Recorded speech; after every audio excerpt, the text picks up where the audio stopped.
Yeah, g'day guys. Today we're building one of these. It's a mini bead roller. Mini, like as in small, as in for the inside of pipes. If you've ever wanted to build yourself a bead roller, this is the video for you.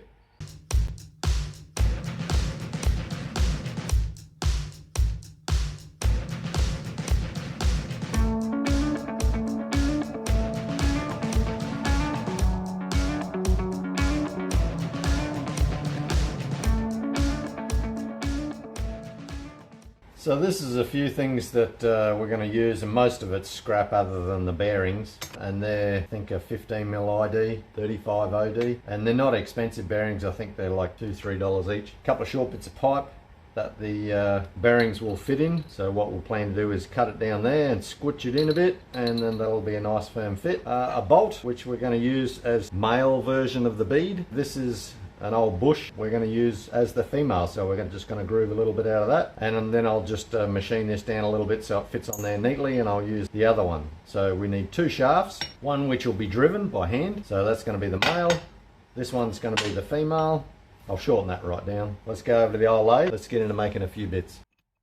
It's basically a bead roller, but it's for the inside of a tube. What I want to try and achieve is exactly like this one, the radiator filler cap. It's got a little bead on it. I've had a need to put a bead. I've had a need for bead. Anyway, so I've had a need for the beads on the inside of little pipes. That's why I'm going to try and make this bead roller. So follow along and we'll see what we can do.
Weld that to that, and then I've just got to shrink these collars a bit, put a slit down here and make it so they fit the bearings. Anyway, let's do a little bit of welding. So I've just measured, so I've just put that Nico mark, so that's about where I've got to put my groove, and then we'll have some rollers. Just had a bit of a brain fart and realised that like this is as close as they're going to get together, and that's going to be a pretty big piece of pipe. Like if you're trying to put a bead in a pipe and I put a groove in there, they're not going to touch. I've had to have a bit of a rethink. I'll just grind this weld off, and I need something that's about 80mm, because if you think about this gap being a bit bigger, because it's got to be adjustable, that gap. I'll go about 80mm, we should be fine. So I've just got to find either a massive big bush or a couple of bits of 10mm plate, weld them together or something and spin them on the lathe and make it fit. I'll grind that off, have it back to normal, back to a shaft. Anyway, so I'll see what I can do with a couple of bits of plate. So I'll drill the centers out and we can weld them on there, and I'll spin them up on the lathe so they're round, and then I'll put a little U groove in that. So let's get into it.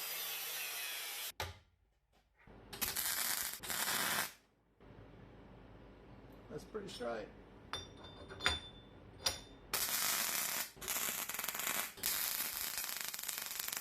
I'm there for life.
So the machining's all done. For some reason, there's a fair bit of chatter, probably because of the speed and the torque, and the tool wasn't that sharp. And anyway, but we got a little bead, we got a little groove in there, relatively close to, like this one here is not quite a round sort of shape where the other one is, but she's a rough and ready, and it'll certainly do the job. Before you put a comment down below, I know that a lot of bead rollers have gears in it, like same size gears on this end.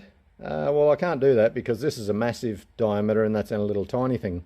And the reason I did the tiny end on this one is so I can fit into a small pipe. I had to compensate to make that fit into little pipes, so this one had to be much larger so it fit, because if I put that pipe there and that pipe there, they'd bang together if I had two small ones. Let's start doing some reassembling, and I'll split those pipes and get the bearings to pull in tight, and we'll sort of get it all together. So here we go.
Got to put a pin like on a hinge like that, so the top roller sits like that and it can be adjustable. Kind of makes sense? Nice and easy. So it pivots from here. I can weld that onto there, and this is on a pin, so then I'll make something on this side to tighten it down with. So I've got to try and get a pin to go through there, so because there's a tube inside, like a crush tube, so I can squoosh the pull the bearings in tight. So it needs to sort of go like that, above the crush tube. Fits sort of like that. So I've got one center punch mark. So I'll just drill into there, and then I can pop this in with the crush tube, and then I know I'm not going to hit this shaft. And then I'll just go straight through the other side. Sounds like a good plan. Let's see if I can actually do it.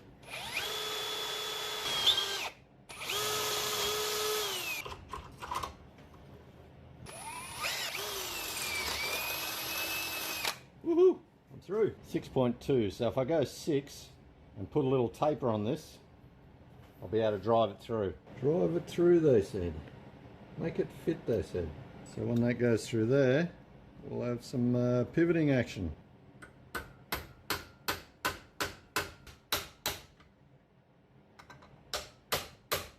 Oh, you'd think I'd do it straight, wouldn't you? No interference.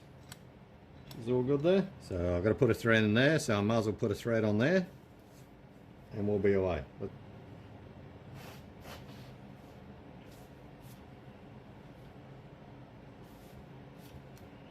I don't know how straight this thread is, but should be right there. There we go. How do I get it through there? Whose idea was this? Okay, now I just got to get it in there.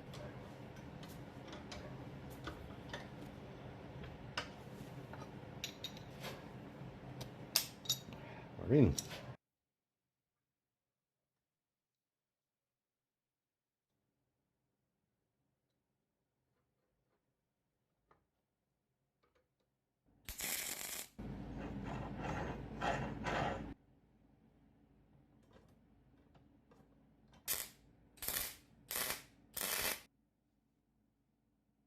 So this is where we're at the minute. This is all tack welded on. I think it's probably tacks will be enough. I don't think I'll need to fully weld it. Pivoting action that we're looking for. So I need to put some handles. I've quickly whooped these up out of a little bit of flat bar, and this is just a bit of PEX tube as a handle. So this is the little one, which will go on to the adjuster, you know, to adjust this up and down. I've also made this larger one to slip on the old doodad right there, and I'll put that nylock nut and then tighten those two together. Then we actually got some cranking action. So they were just a bit of flat bar. I've a couple of little bends in them and drilled a big hole in the end. I think it's 16 mil or something. But we've got to do a couple other things. I've got a bit of threaded rod and a spring and a couple of washers and this bit of flat here. So I'm planning on welding that there, the threaded bar straight down through it. So that's the adjuster, and use the spring to give it that return, so it's always open unless you crank it down, close it up and pull a bit of pressure down on it. Do a little bit of welding. We should be nearly done. Probably ready for some paint. Oh, paint. I don't know if I'll paint it. Anyway, I'll probably paint it. So let's just whoop these last couple of things together and we'll be away. Let's get into it.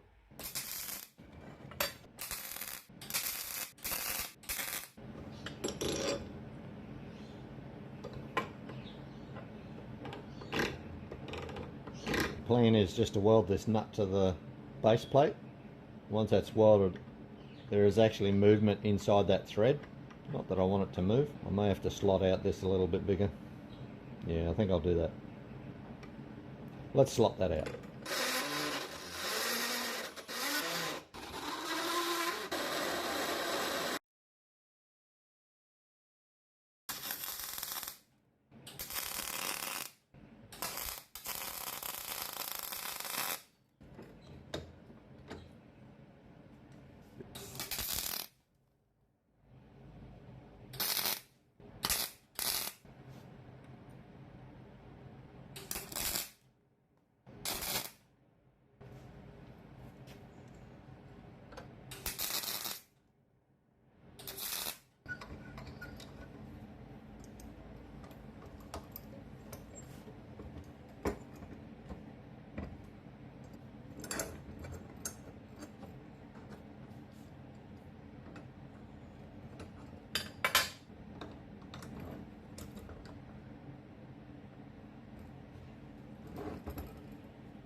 Doesn't that look all fancy?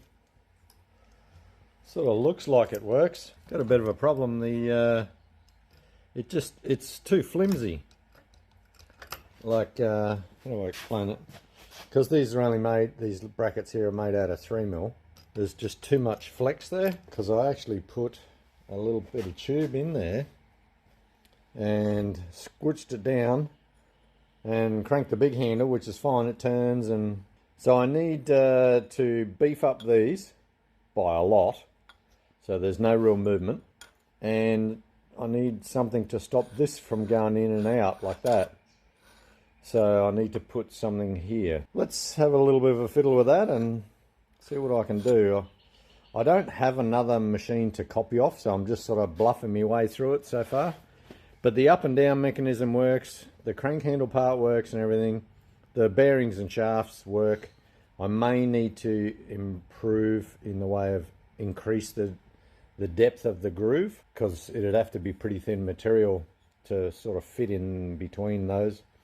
But hey, we're just giving it a shot. So what I got to do, because it's an evolving piece of machinery and I've never made one before, I'll start with the big beefy brackets down the side here, and maybe a bigger bolt instead of the little tiny pin. Sort of see where it goes, and then I'll make this thing to stop it from going in all the way in. So I sort of need it about there somewhere. Well, it depends on where you want the bead, I guess. So I might make something that's adjustable, because I could do an edge on something, you know, like a circle or a, I don't know, any sheet metal basically. So anyway, see how we go. Let's get into that bit.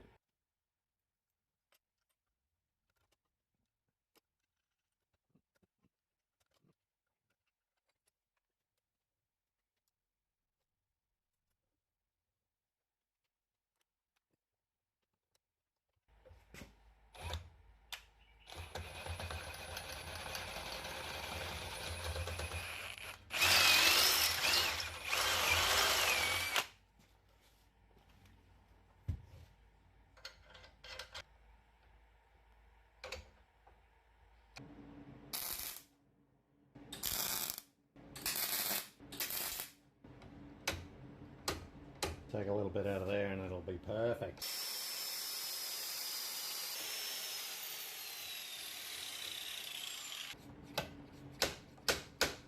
Much more substantial.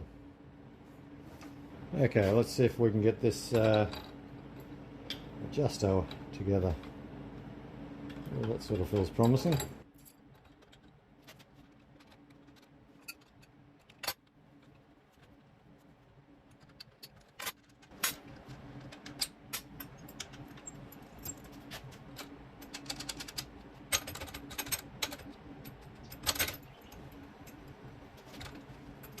Oh, nice.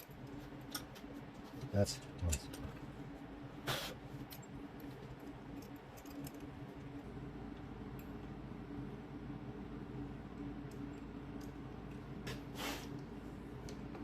That's better, huh?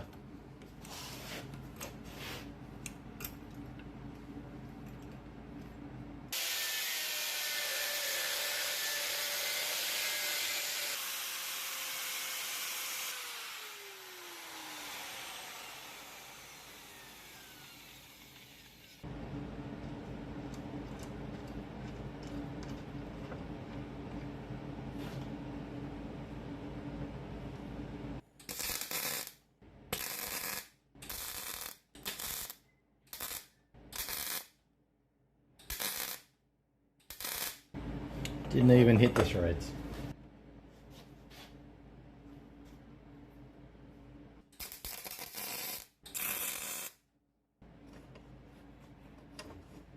So I've done a little bit more fiddling, reinforcing, if that's the right word. I've put a big gusset in there.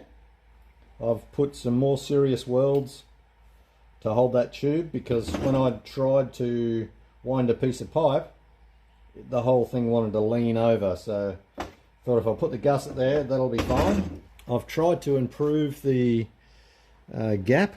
I've actually made so it's got a bit of a gap there.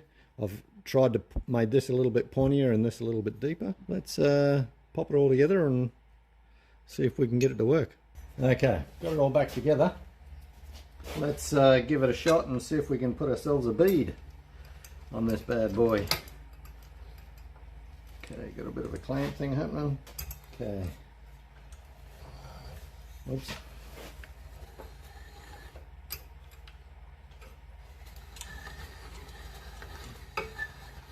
Oh, I think it's working. Oh yeah, now you're talking.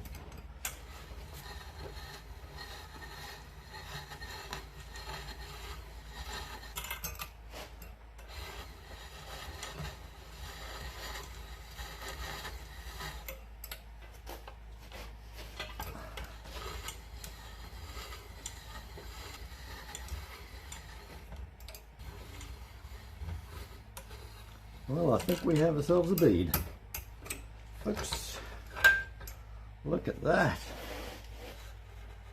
That is certainly a bead. Like, I mean, this has been powder coated, so a bit of plastic coming off there. Certainly makes a little lip on the inside there. And that will save radiator hoses blowing off. Excellent. Yeah, a bit of a trick. Make sure your bit of pipe is cut true at the end. It sort of runs on the guide there a bit wonky. But I think we've got ourselves a win. Woohoo!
Yeah, so what do you reckon? Not a bad little machine. Guys, if you haven't already, give us a thumbs up and consider subscribing. That'd be awesome. And we'll catch you on the next one, eh? You'll probably see this around a few more times in the Doing Stuff garage. We'll catch you later, eh? See ya.